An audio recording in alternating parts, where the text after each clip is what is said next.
Before we get into this week's episode, I want to make a plug for Art Market Minute.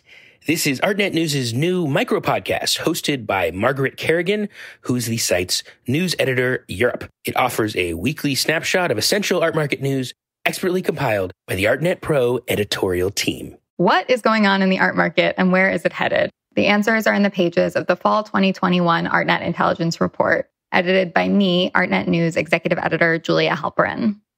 In this season's pithy, lively, insight-filled report, we tell you what to expect as the market enters its roaring 2020s phase and offer a data-led breakdown of how the auction market is evolving worldwide.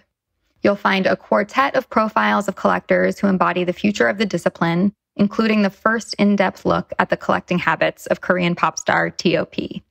We reveal which cities are the fastest growing market hubs, just how much money NFT sales actually made for auction houses, and much, much more. This report is available exclusively to ArtNet News Pro members. To find it, go to news.artnet.com/market/the intelligence report.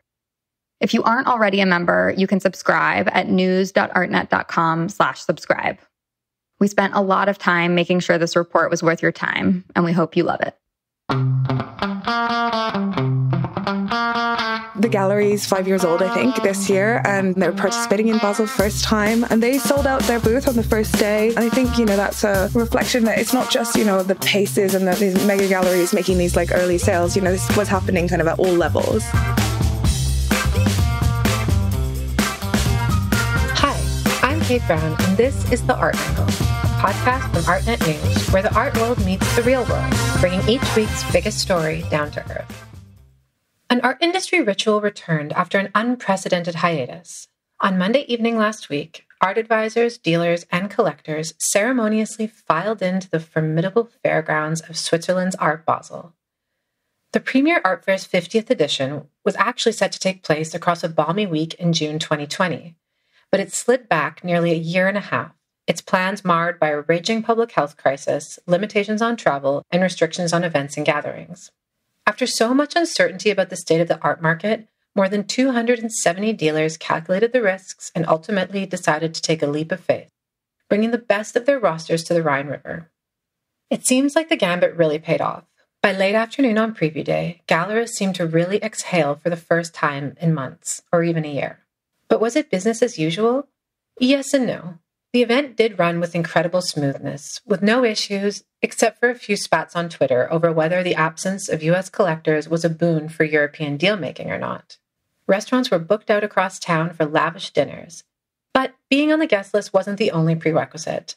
Proof of vaccination was required. And sales were strong, but not quite like the old days. And NFTs made their flashy debut. On the whole, everyone seemed deeply relieved to be back in their booths or perusing the aisles, myself included. I was joined in Basel by two fellow journalists to take the temperature of the scene.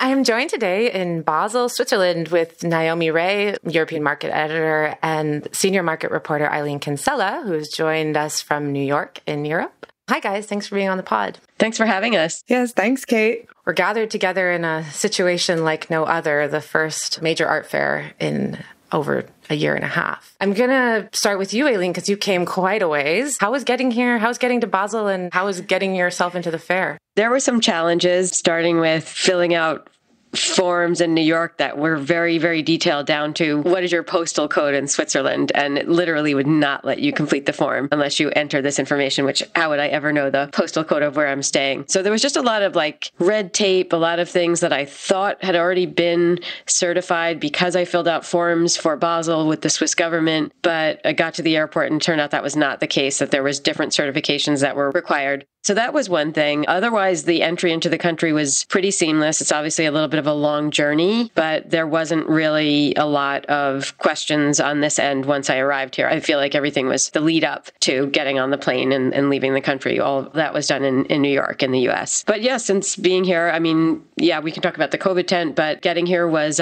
definitely felt like a little bit of a feat this time. Yeah, we must talk about the little COVID tent that we all had to pass. Or the big COVID tent, the giant COVID tent. For this season's hottest new accessory, which is this like black bracelet, festival bracelet, which says that you don't have COVID. There's these little silk bracelets that everybody had to get clamped on their wrists for the entire week, but I thought that they were really pushing people through there quite quickly, and it was like totally seamless and less of a hiccup than I sort of imagined it would be. I've gotten kind of used to it. Yeah. I'll miss it when it's gone, maybe. But you came here off the back of Armory Week. So I'm curious, like, how did you find that fair as compared to what you experienced on the fair floor this week? Well, Armory, first of all, I felt like the minute I walked in, there was just this sense of like jubilation of a lot of people to be back at the art fair. They had their own set of unique circumstances, which is that they were in a new home for the first time, which is the Javits Center. A lot of people focused on the fact that it was very spacious and allowed for social distancing. People were very observant of the mask requirement. It just felt like it was very thoughtfully planned and everybody was happy to be there. I personally felt like it was going to be a giant proving ground for just comfort with fairs in general. But then getting to Basel and being here in Switzerland, you realize that, you know, even if there is a comfort level and there is a certain comfort level, it didn't change the fact that a lot of Americans just didn't travel over here. So I think underlining that sense that fairs are like extraordinarily regional. I think maybe the bottom line is just overall confidence, but not necessarily meaning that people are jetting around from one country to another. I think that Basel's done an amazing job. I think everything's flowed really well, you know, in terms of just getting access to all the, you know, different certificates, etc. So they've made it pretty easy. Very clear that Basel have done a really, you know, serious job about preparing everybody, and obviously, you know, it's a very well-organized fair. With collectors ready to see, to talk, because you see a lot of collectors just stop in a less rush and ready to buy, I think. I think it's good. You had some observations, Naomi, about like collectors, like what kinds of people made it here and who didn't? Yeah, I mean, there was a lot of European collectors who made it. And I think that a lot of people were waiting until the last moment, you know, to really decide whether they were coming. I think people thought, you know, older collectors wouldn't make the trek. But, you know, there were a good number of European collectors on the fairground. And to be honest, you know, not a lot of American collectors, but a few big ones. And that's sometimes all that needs to happen, you know, to sort of get momentum going in sales early. Mm-hmm. In the absence of American and Asian collectors, there seemed to be a lot of art advisors, though, that had come from the States. Yeah, I mean, we both heard that from dealers and saw a lot of Asian art advisors that were going around closely examining things, taking a lot of notes. I didn't observe this, but I think you did, Kate, that a dealer I was speaking with today said there was a lot of Zoom activity with the art advisors from Asia setting up these like very detailed Zoom meetings in the booth, showing works, conversation with the dealers. So engaging that way if they couldn't be here in real life. Yeah, I saw a FaceTime going on with like a horde of collectors, and it was kind of counterintuitive because in order to see the iPad, like everybody was like so jammed together. And I was like, well, we could have probably done this differently, but. I mean, there are very few collectors from the US. I think we've got 2 collectors from the US that are here. Mm-hmm. But it's very much a European focused, I think, collector base. Yeah. There are virtually no Americans. I mean, we've seen 1 or 2 American clients, but a lot of American consultants, actually, because it's their job.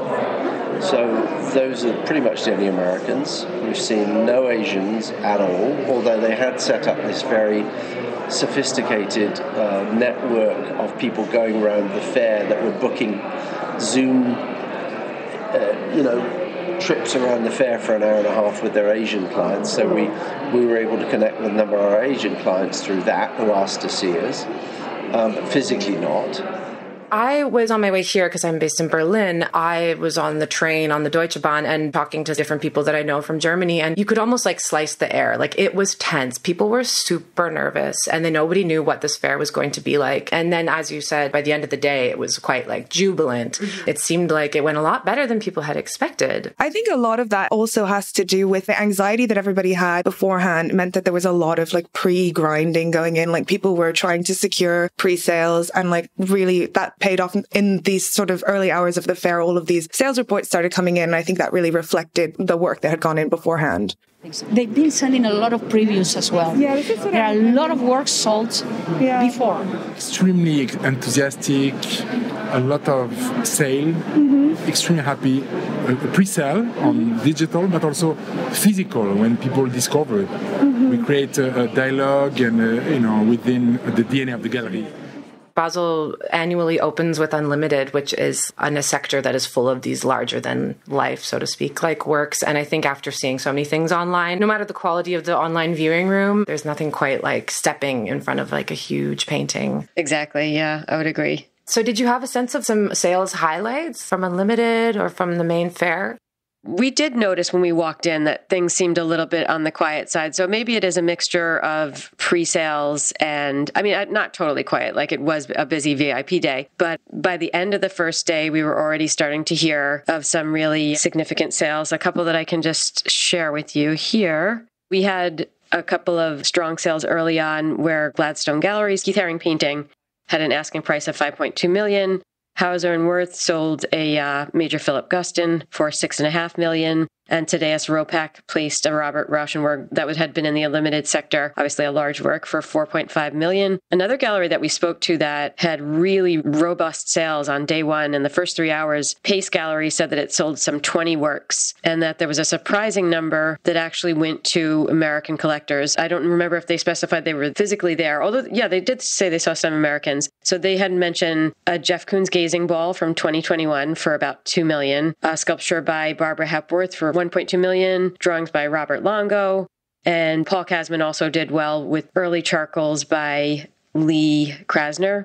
And we heard from Lehman Maupin that they had a nearly sold-out booth on the first day. Right. In the absence of collectors physically being here, it does, though, seem that what galleries reported that there were sales being made to American and Asian collections. Maria Lasnig's painting at Hauser & Wirth sold for $650,000 US to a collection in Asia. And there was an Ed Clark painting that went for $850,000 to an American foundation. So yeah, even if they were not able to be here, it seemed like there was a lot of hunger. Yeah. Some interesting feedback that we heard. One dealer who told me that, Americans weren't here, but they were very active online, was that it created another layer of work because of the time difference, because they were so active, but obviously in their own time zone. And another American art advisor that we spoke to who really wanted to be here and who couldn't told us that she was pretty active online and had been productive from PDFs. Her name is Wendy Cromwell. And she said she actually lost out on a few things because, as she described it, access is as tight as ever for certain artists. So even though we were hearing and seeing robust sales, there's also a lot going on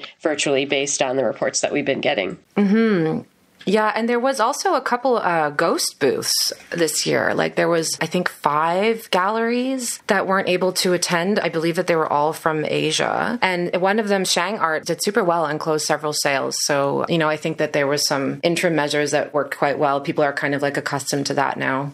How did you determine that? I heard that Shang Art had done quite well, and I was wondering how they were even here, and then I realized that they had some surrogates here. Oh, okay. And the same was for Tokyo Gallery, Vitamin Creative Space, and Tennis Space, about half a dozen of them. So that was something new. It's interesting because you don't know that it's a ghost booth unless you go talk to them. Right. It kind of doesn't matter. I didn't know, because you engaged with them. Yeah. And I guess really in the end, it's just that probably the directors or the owners can't come and, foster those connections. But we're all so used to FaceTime and Zoom. And they're on hand if they need to, right, for the fair hours. I think that was a requirement for Hong Kong. Right. That they had to be up. Yeah. In the middle of the night. I think it is, it is really significant, to have the owner or director on the floor. I mean, I was talking to Lisa Essers, owner of Goodman Gallery. She came all the way from South Africa. They'd been in a serious lockdown and she's not been able to travel at all.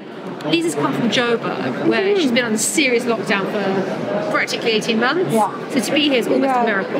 Did you have to kind of quarantine for 14 days or something? No, not to come into Switzerland. As long as one is vaccinated, you could come in. Mm-hmm. It's not like London where we're on the red zone and we can't, South Africa's not allowed into the UK without, so thank God it was relatively easy. Yeah. But I was just in time to be vaccinated about 4 weeks ago, so I could actually come because our vaccination rollout started very late in South Africa.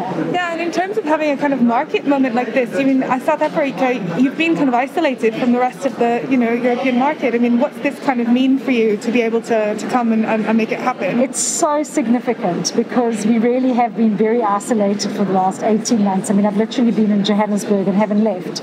It's quite daunting. interesting. I'm personally finding it a little bit daunting, just because I really haven't socialized or been out of my house for 18 months. I know that in Europe people have been out in restaurants, but it's very, very, it's very weird for me personally. Being allowed into Switzerland was a big deal, I think. She can't go to Fries, for example. London is not allowing people from South Africa. Yeah, it's one thing to go out to dinner. It's another to go to an art fair with hundreds of exhibitors and thousands of guests. That's a real switch. But surely Goodman will participate in Fries. Yes, with of course. local... I mean, Goodman's a big gallery. They have a branch in London. They had a pop-up in the East Hamptons, I think, in the summertime. And so, they've not been that isolated from the market. But I do think that more generally, a lot of galleries in the global south have been kind of struggling from not being able to travel and attend fairs in person. Right. So while it has been a struggle for sure for some galleries that are, farther afield, I think that some UK galleries that were at the fair for the first time in statements had done quite well. Some young galleries and you had spoken to. Yeah, Emmeline, I think they were participating. The gallery's 5 years old, I think, this year. And they were participating in Basel first time. And they sold out their booth on the first day. And I think, that's a reflection that it's not just, the Paces and these mega galleries making these early sales. This was happening kind of at all levels. Mm-hmm. Yeah, another couple galleries I spoke to at statements, even if they hadn't even made any sales yet by the afternoon of Tuesday, they were just so happy to have a presence there and have the chance to meet some new contacts. Yeah. I spoke with San Francisco dealer Jessica Silverman, and it was interesting because I had talked with her at the Armory and she was completely going to Basel. She said it was a done deal for her. Two factors that were, and part of that was that one of her artists, Matthew Angelo Harrison, has an ongoing show at the Kunsthal Basel. And she was showing this Native American ceramicist, Rose B. Simpson, a pretty well-received booth, maybe required a little bit more education for an entirely European audience. But Jessica was really committed to showing her. And she was so happy when she got into statements that she was sort of this is a no-brainer. We have to go. And she said by the end of the preview, she had sold 7 out of 10 of the works on display, and the prices range from $20,000 to $50,000. So that's an example of she was committed to going. She knew that it was a bold move to show this kind of work, but was really happy in the end that she came. It's nice that there were some moments with really bold works, because I had to say that I did notice in Unlimited there was a lot of paintings, and in the main section as well, a lot of group presentations, with the entire roster, benchmarking every kind of artist. But Jeffrey Deitch, that was a talked about thing very of nice. The fair. Urs Fischer's Bread House, which was, just this very messy artwork that, you got to step inside of it. And it was just everything that is very unique to an in-person fair. I think it was about 3 million. Did you guys have a chance to see it? I did, yeah. You said it came from the oldest bakery in Zurich. He's from Zurich, originally. So they sourced a couple of kinds of bread. I can't remember the kinds because I'm unsophisticated. Somebody joked in my Instagram, they asked me, was it sourdough or something else? Because that was obviously a big part of the pandemic. It looked like French bread and focaccia, but yeah, I was at dinner with an American art advisor, and they were saying that they was a bad buy because there'd be constant pests. I was wondering about the maintenance and the upkeep of that. I mean, it's got to deteriorate, right? Deitch said that was part of the work, that it is this work that really a collector who would buy that would really need to take care of it, and it's part of the piece that you need to upkeep it. I guess you have to swap bread every once in a while. Yeah, Felix Gonzalez Torres, he used to do that with the candy, where their owner had a certificate where he could replace it with any type of candy that he or she wanted. Yeah, exactly. And I think he was a notable return to the fair. I think he'd been away for 12 years. Deitch? Yeah. Oh. Yeah, and he was waiting to get his slot back on the fair floor, he said. I love Jeffrey Deitch's booth with Katie Nolan, Kara Walker, and Keith Haring. It's just a great presentation. I was very happy to see it. And honestly, if I had to scrap the bottom of my pockets, I would buy one of those Katie Nolans between 1.2 and 3.5 million. Yeah. And they're really, really masterpieces. So, and I cannot believe they're available. So. You have a lot of money, go for a Katie Nolan, for sure. Yeah. I guess it's a rarity to see that much of her work together, right? I mean, it doesn't come around that often. Exactly. Yeah, much less in an institution and much less at an art fair. So it was quite a power move. Yeah, there was a little sign on the wall that said Katie Nolan was not involved in this presentation. Of course she wasn't. That's hilarious. I missed that. Another thing that was new at the fair was NFTs. Did you have a chance to see Kenny Schachter's co-production with Nagel Draxler? I went by there today and I had a look at it, and it was wild. I mean, from the video of him blowing up the new Pace Gallery building on 25th Street to the walls just being plastered with imagery, and it was sort of like for NFTs and against NFTs, but you know the real deal on it. So tell us what you observed. I think it was confusing people. When I went to the booth on Tuesday, it was totally packed in there, but one VIP was trying to charge his phone in one of the works. One of the directors was like, excuse me, like that you may not. But they had said that they were having a lot of interesting conversations with, quite a traditional demographic of collectors. And they had closed some sales. They had sold an Olive Allen work for $25,000. Kevin Abwash's NFT had sold for about $40,000. And what was interesting, and maybe not perfectly okay, like paper-wise, is that because some of the collectors couldn't handle this sort of wallet on OpenSea, because NFTs are actually getting sold on OpenSea, you can't just take them off the wall, which was another point of confusion at the fair. They were, doing the deal in euros or dollars, and then they were buying the work on OpenSea for them because they just didn't have time to open their wallet. So quite an exception. They discussed it with the artist and the client and made sure everything was kosher before doing so. But it was just an interesting way to see how this has become hybridized. It's definitely a new reality, right? I mean, like, it used to be a big deal to have to, like, an artist could dictate whether their work was be priced in euros or dollars, and now we're on to an entirely new universe. It's wild. I mean, if you're considering, like, people in London were freaking out about even being asked their ID as part of new sort of market regulations. I mean, having to sort of go through any kind of crypto nonsense, I think, is a big adjustment for a lot of sort of more traditional handshake dealers. Indeed. But just the fact that they're already at Basel shows that I think we're going to see more and more of them. Koenig also has an NFT sale on Saturday of Refik Anadol, an artist that he just announced that he's representing. So they'll be dropping 3 NFTs like from the fair as well. There's an NFT platform also being launched with June Art Fair, which is a fair that started last year that's sort of across from Basel and the Messeplatz. And I know that you guys both had a chance to attend the fair itself, not the platform, but what did you think of June this year? It looked really cool to me. I didn't quite understand the whole significance of it, which I guess is part and parcel of NFTs, that some of them, come with an actual artwork, some it's purely digital. So I walked in and there was a giant pile of teddy bears, and they all had TK stamped on their foot, and there was some explanation about Ethereum or a new network that they're launching. So I guess I can look a little further into that, but that was what greeted you at the fair. The fair itself was cool. It was very well sized. You could walk through it pretty quickly. The thing that surprised me was the number of New York galleries that were there, because they're just names that I know to be like younger galleries, whereas maybe it's not so surprising that like Gagosian and Pace and James Cohan make it to Basel. Smaller names like Foxy Productions,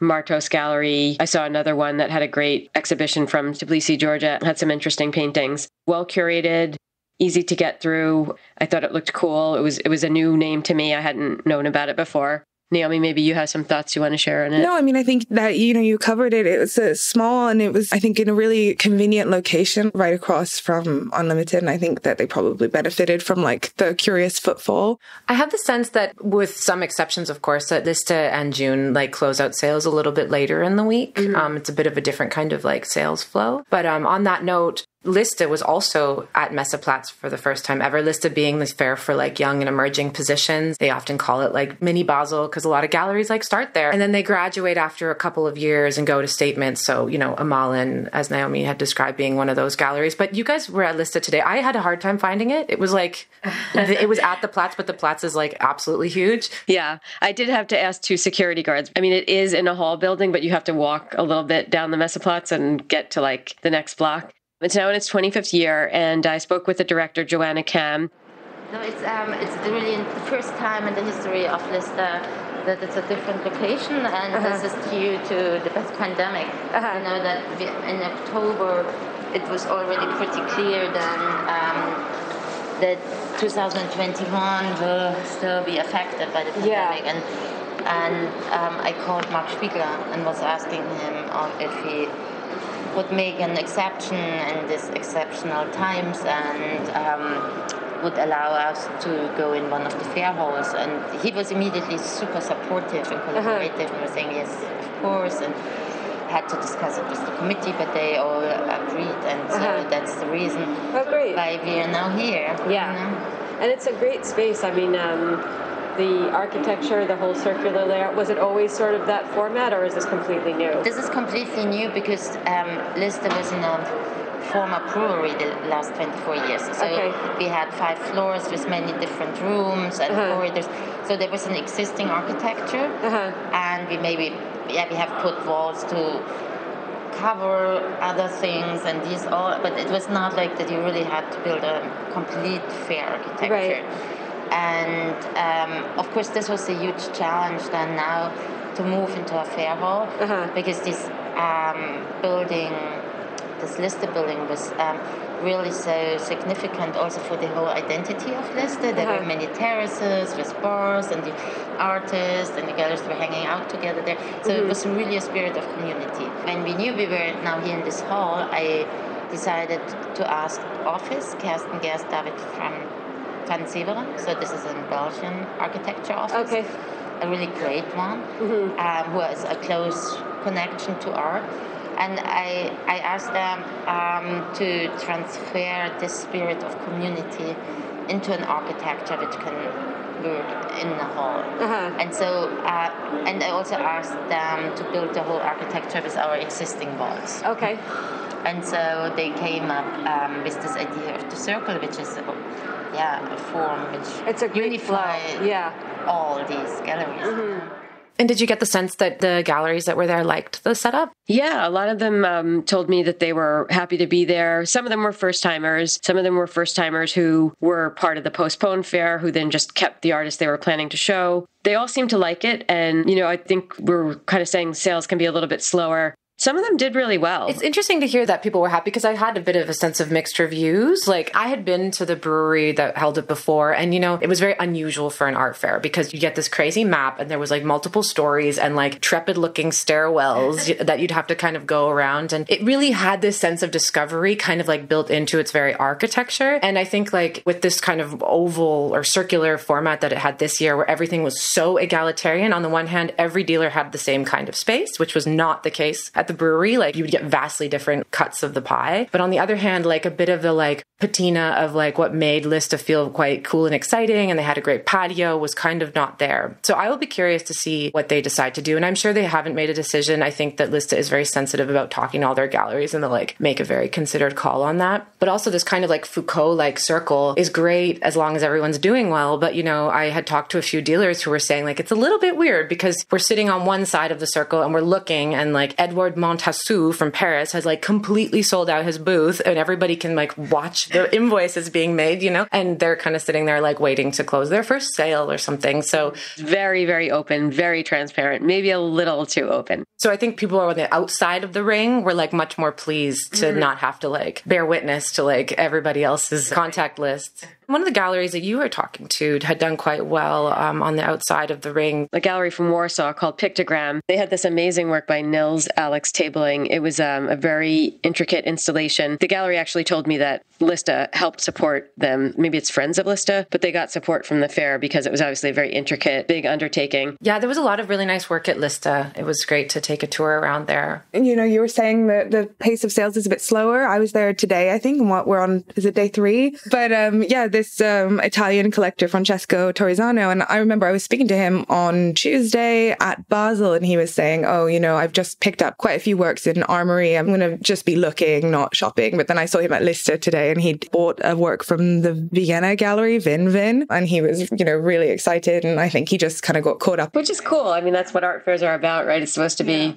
sort of event-driven motivation. And discoveries, and, that you have to do it now. I love it. Yeah, definitely. And did you have any interesting experiences in the evening? Because I had the sense that while the fair was very masked up and quite safe, and there was lots of regulations, sort of the rest of Basel is really a lot less restricted when it comes to Corona, and dealers and collectors and art advisors were going around to tons of dinner parties and stuff. At Foundation Byler last night, we were specifically told at the door that mask wearing inside was not mandatory. That's the first time that was actually explicitly said to me. People, I think, have been flouting the mask rule, but that was a very specific directive. And people were still wearing masks inside. Some people still were. Yeah, they were. But I mean, it's hard to sip champagne, with a mask on or like eat, what was it? The meat pralines that they were handing out. Yeah, we were served meat pralines, which are meatballs on toothpicks. Meatballs for fancy people. Yeah, it's true. It didn't really make sense to keep masks on, but I wish for everyone's sake that there isn't like some sort of 10-day from now super spreader situation. We actually had that question with Armory too. Even as what I said about the confidence, the jubilation about the return, we were sort of saying like, what, that was couple of weeks ago. So it remains to be seen, for that weekend and this week too. Yeah, we'll see. I mean, they're doing their best, with the whole COVID certification thing. And, the testing at the fair, I went to go and get a test today because I have to get one to go back to the UK. And, it's very efficient. I mean, you just walk in and someone shoves a little swab up your nose and then you get your results in 20 minutes. I mean, I think we're getting kind of skilled at this by now. And of course, business needs to go on. So this was sort of a good testing ground. And it seemed like it went quite well and was relatively safe, all things considered. I wonder what you think of what it means, though, for the future of fairs. I mean, Basel is such a bellwether event for the art market, and I think people were really curious to see how it went, and it went quite well, all things considered.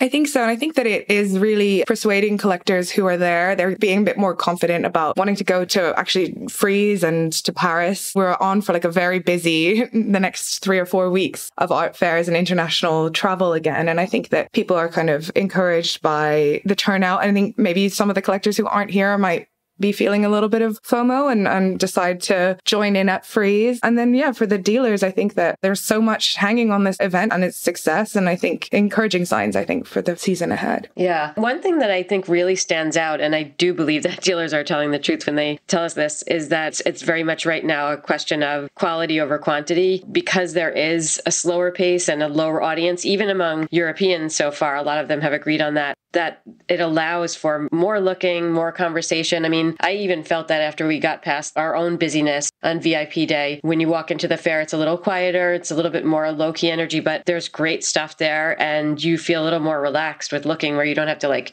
race through and see everything at once. It does invite close examination and a little bit more deeper conversation. My takeaway, too, was that the fair is becoming a bit more regional, especially, of course, as we discussed in terms of the profile of collectors. But someone was saying to me that that's not necessarily a bad thing. I mean, There's a reason, Art Basel has an excellent fair in Miami. It has an excellent fair in Asia. I think the same goes for Frieze's franchise. And maybe not every collector needs to go to every single fair. There's a reason why Aspen was as successful as it is, because you have a captive audience of billionaires there, and they all turned up. So I think that's sort of a model for success. It's like getting the wealthy collectors to where it's easy for them to go. Yeah, following the money to where the money is. Palm Beach, the Hamptons. Yeah, I'm curious to see how it goes. I mean, I definitely think that Basel likely won't keep the Art Basel in September, because it's just such a crush of events coming in the fall. And I actually spoke to someone who said that some of their US collectors were skipping Basel because they were just going to go to London, because it's like 1 hour less traveling. Yeah, I mean, I heard that too. I mean, and also just Armory just happened, and people were kind of making a choice. People also miss, the summer being like nicer weather. It's a bit of a nicer time. Floating down the Rhine is a highlight. Where's my Spargel? People want their asparagus, Yeah, we can't have Basel without Spargel. Yeah, well, great. I mean, I'm looking forward to seeing what happens. I'm leaving here much more optimistic than I walked in, so. Yep, I'm looking forward to a hectic few more fairs. Frieze in London, I think, if there is this energy, I mean, who knows? Yeah, I feel like Armory and Basel, they've been tests, even if part of it is psychological as well as logistical. I think a lot of people have been put at ease, and expectations in some cases, and many cases for the dealers here, have been exceeded.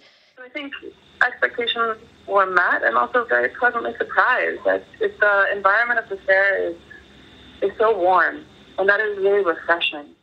We had really steady business the whole time, really. And even though there are fewer visitors, I think the visitors that are here are really serious. Yeah, well, I have different type of clients with different budgets, but I'm more excited in really knowing if I get to discover something in Art Basel. Thank you both so much for being on the Art Angle, and I look forward to reading your reports about this crush of fairs to come in future. Thanks for having us, Kate. Thanks. That's it for this week's episode. If you like what you heard, you can subscribe to the show on Apple Podcasts, Spotify, or wherever you tune into your podcasts. Also, please take a moment to rate and review us. It will help other listeners discover what we're doing. And if you have some feedback or maybe even a recommendation for a future episode, go ahead and email us at podcasts@artnet.com. That's podcasts@artnet.com. The Art Angle is produced by Sonia Manalili, Tim Schneider, and Carolyn Goldstein. Thanks for listening, and see you next week.